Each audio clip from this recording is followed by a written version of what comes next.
20 साल का लड़का आराम से अपने बेड पर सो रहा था और वो घबरा कर उठ गया। वह पूरा पसीना पसीना हो रहा था क्योंकि लाइट नहीं थी और उसे बहुत गर्मी लग रही थी। गर्मी के मारे उसकी नींद खुल गई। जैसे ही वह पलंग पर उठकर बैठा, उसने भगवान को कोसते हुए कहा, हे भगवान जी, कभी तो मेरी नींद पूरी हो जाने दिया करो। क्या आपका हमेशा का मुझे परेशान करने का काम लगा रहता है?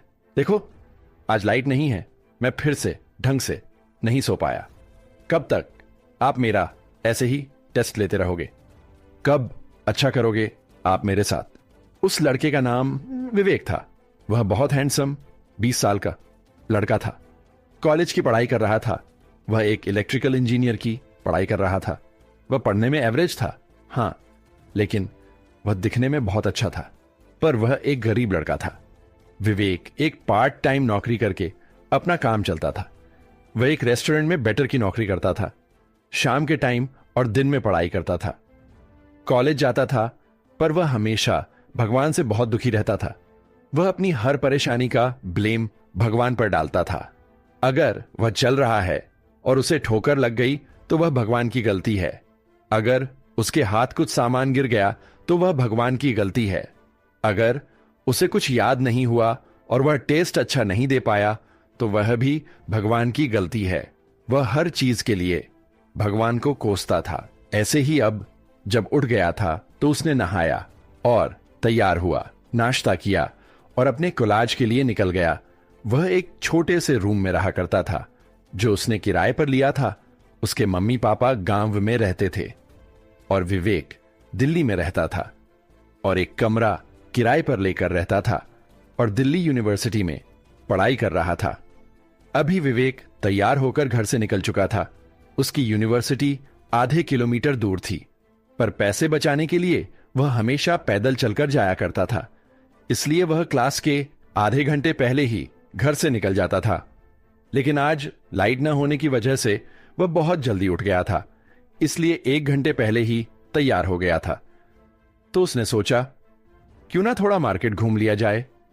विवेक जो नौकरी करता था उसमें उसे पैसे कम पड़ते थे, तो वह सोच रहा था मार्केट में कोई दूसरी नौकरी ढूंढ ले ताकि उसे और पैसा मिले। बैटर की नौकरी विवेक इसलिए करता था क्योंकि उसमें टिप अच्छी मिल जाती थी और सैलरी भी ठीक ही थी, जिससे उसका घर चल जाता था। पर उसे पढ़ाई के लिए और पैसों की जरूरत थी, इसलिए विवेक सोच रहा था कि शायद और अच्छी नौकरी मिल जाए तो अच्छा हो। ऐसे ही वह मार्केट की तरफ निकल गया। अब जब वो जा रहा था तो रास्ते में एक पत्थर पड़ा हुआ था। वह ऊपर दुकानों की तरफ देखते हुए जा रहा था। उसने पत्थर पर ध्यान ही नहीं दिया और उसका पैर उस पत्थर से टकरा गया और उसके पैर में चोट लग गई। वह करहाते हुए अपने पैर को पड़कर लंगड़ी चलते हुए जाकर साइड में फुटपाथ पर बैठते हुए भगवान को फिर से बोलने लगा, क्या भगवान जी, आप कभी नहीं सुधर सकते ना? ये रास्ते में पत्थर रखने की क्या जरूरत थी? लग गई ना मुझे। ऊपर भगवान उसकी सब बातें सुना करते थे। भगवान अपना सिर पकड़ते हुए बोले, देखो देखो इस लड़के को पार्वती। वह भगवान भोलेनाथ थे, क्योंकि विवेक हमेशा भोलेनाथ भगवान की पूजा किया करता था। भोलेनाथ भगवान पार्वती जी से बोले, देखो पार्वती, इसे फिर मेरी गलती लग रही है। खुद तो देखकर चलता नहीं है और मुझे दोष दे रहा है कि मैंने बीच में पत्थर पटक दिया। क्या करूं मैं इस लड़के का? यह हर बात के लिए मुझे ही कसूरवार ठहराता है।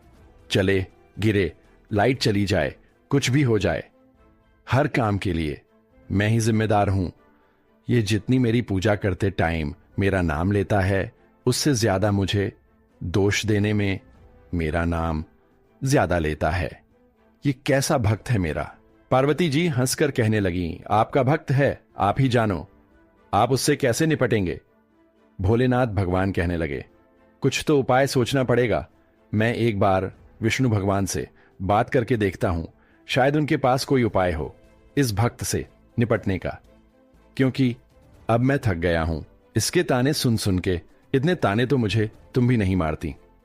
पार्वती जी आंखें बड़ी करके भगवान की तरफ देखने लगी और भगवान से बोली, क्या मैं आपको ताने मारती हूं? और हर पति की तरह भगवान भी डरते हुए बोले, नहीं नहीं, मैं तो मजाक कर रहा था। पार्वती जी मुस्कुराने लगी और भोलेनाथ भी मुस्कुराने लगे। इधर नीचे धरती पर हमेशा की तरह भगवान को कोसने के बाद विवेक उठा और आगे की तरफ बढ़ गया। उसे ऐसी कोई नौकरी नहीं मिली थी जो उसकी बैटर की नौकरी के बराबर उसे पैसा दे सके। इसलिए आधा घंटा बर्बाद करने के बाद वह कॉलेज पहुंच गया। कॉलेज में वह अपनी क्लास में जा ही रहा था कि उससे जाकर एक लड़का टकरा गया और विवेक की सारी किताबें गिर गईं। वह लड़का दौड़ता हुआ कहीं जा रहा था। विवेक ने उसे आवाज लगाते हुए कहा, रुको, कहां जा रहे हो और ये तुमने क्या किया? वह लड़का दौड़ते हुए पीछे पलटकर बोला, सॉरी यार, मुझे बहुत जरूरी काम है। आज एक नई लड़की आई है और वह बहुत ही सुंदर है। सब लोग उसे देखने के लिए जा रहे हैं। मैं भी जा रहा हूं। सॉरी यार, तुम खुद उठा लेना अपनी किताब। ऐसा बोलकर वह जल्दी जल्दी भाग गया। विवेक मन में सोचने लगा, नई लड़की? अब यह कौन सी लड़की आ गई? विवेक क्लास की सेकेंड ईयर में था। उसे नई लड़की के बारे में जानने में कोई भी इंटरेस्ट नहीं था। वह अपने ही दुखों में बहुत परेशान था। इसलिए उसने सारी किताबें उठाई और फिर से भगवान को दोष देते हुए कि यह भी भगवान का ही किया धरा है। उन्होंने कुछ प्लान किया होगा जिसकी वजह से उसको धक्का लगा। ऐसा सोचकर अपनी क्लास में चला गया।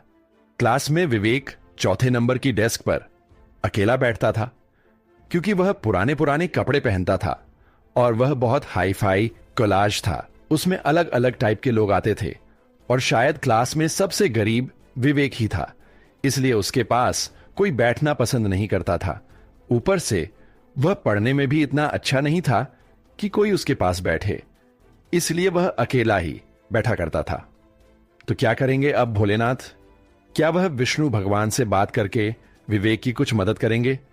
विवेक के तानों से बचने की